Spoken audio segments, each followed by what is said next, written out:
ब्रह्मपुर सहरर खास्पा साही स्थित सर्वपुरातन मोहरी राजांक द्वारा प्रतिष्ठित गड़ जगन्नाथ मंदिर रोषेई गृह और कल्याणी मंडप भित्तिप्रस्तर स्थापन कर विधायक के अनिल कुमार हाथ पांठि 7 लाख टंका व्यय एहार निर्माण करा जनापड़ी।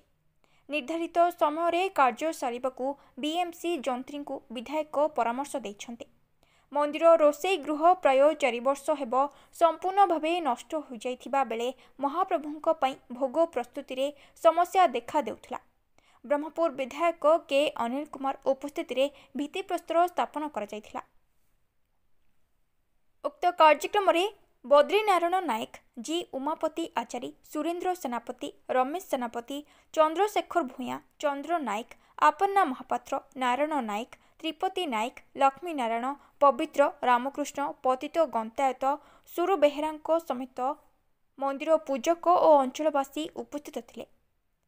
ब्रह्मपुरु नरसिंह डाकुआंक रिपोर्ट, भाइरल न्यूज।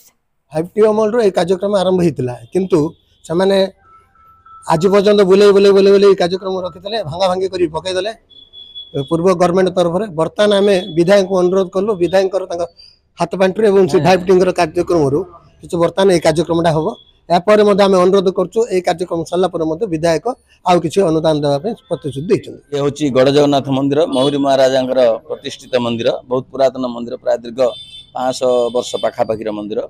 ये मंदिर पछपटे जो थिला रोषेईशाला थिला, विभिन्न कोठघर थिला, विभिन्न थिला। ताकू गत सरकार समय मुख्यमंत्री फंड जोड़ा को करथिले 5T से जरिया रे आकु अलॉटमेंट करथिले, किंतु दीर्घ प्राय 3 वर्ष हम आकु भांगी देकी पकईदेले। से कुआ कुआ कही किसी है ना। गत जो सरकार गला, बर्तमान जो सरकार आसले तार बर्तमान जो विधायक अच्छे आम अनुरोध कलु जे गत सरकार जे मुख्यमंत्री जो फंड जो 5T ना आसला से पैसा आज पर्यटन कार्यक्रम लगी पारनी।